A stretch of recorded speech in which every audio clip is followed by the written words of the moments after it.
Hello students, BA third year, विषय समाजशास्त्र। इस विषय के अंतर्गत आज मैं इमाइल दुर्खीम का सामाजिक सुदृढ़ता ये टॉपिक ले रही हूँ। इसमें ये चौथा वीडियो है।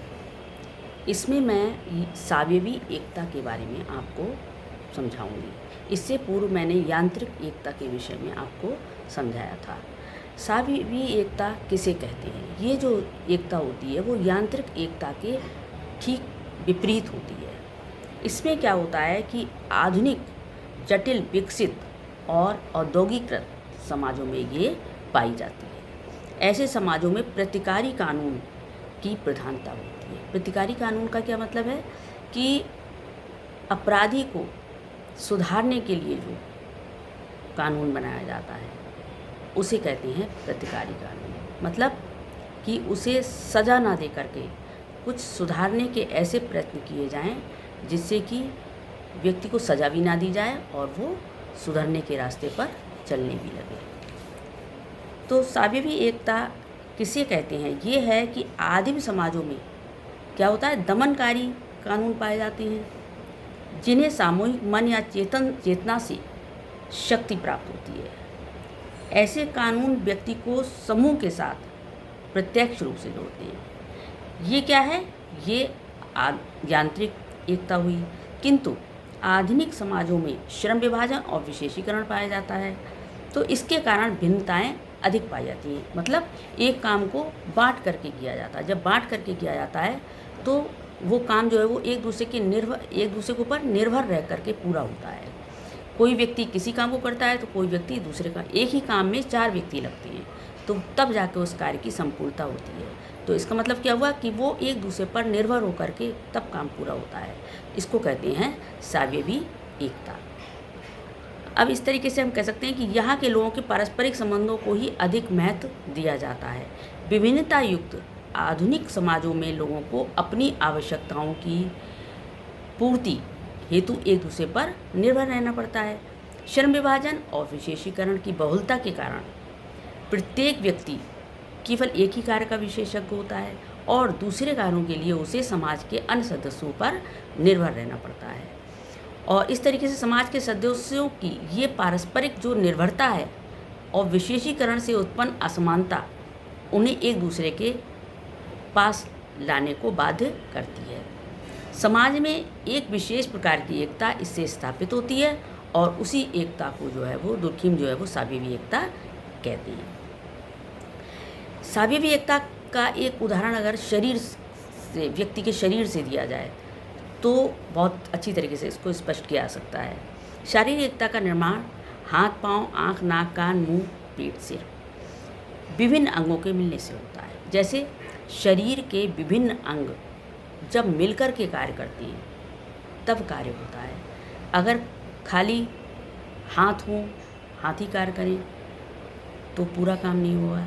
अगर आँख और कान को हटा दो, खाली आँख काम करे तो नहीं होगा। मतलब क्या है कि ये सारे अंग एक दूसरे के ऊपर निर्भर होकर के पूर्ण होते हैं। ये जो है वो इस तरीके से सावयवी एकता कहलाए।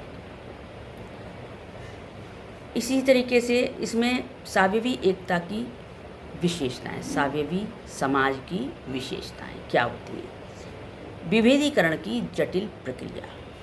इसमें क्या है कि चूँकि विभिन्न लोग मिलकर के काम को पूरा करते हैं तो इसलिए इसको कहा गया है कि विभेदीकरण की ये जटिल प्रक्रिया है।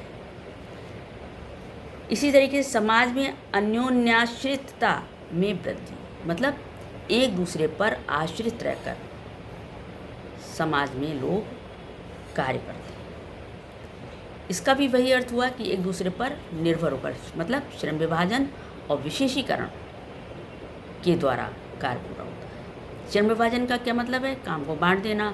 और विशेषीकरण का मतलब है किसी काम में पारंगत होना। तीसरा है विभिन्न व्यवसायों का विकास।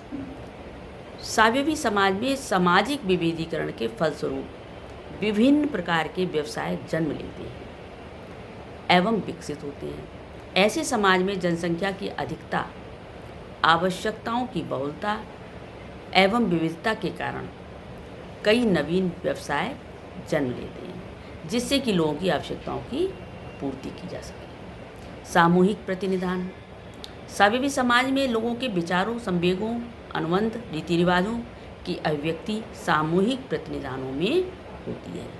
सामूहिक प्रतिनिधान सावेवी समाज की साझा संस्कृति कही जा सकती है। फिर है प्रतिकारी कानून। इसमें प्रतिकारी कानून लागू होता है, मतलब सावेवी समाज में प्रतिकारी कानून की प्रधानता होती है, जिसका उद्देश्य दंड न देकर नागरिकों का सामान्य जीवन में पुनर्स्थापन होता है। मतलब दंड के बिना ही उन्हें समान जीवन प्रदान करना, ऐसे राष्ट्र अपनाना। आर्थिक संगठन, जहाँ यहाँ यांत्रिक समाज में भरण पोषण वाली अर्थव्यवस्था पाई जाती है, वहीं सावेवी समाज में बचत वाली अर्थव्यवस्था पाई जाती है।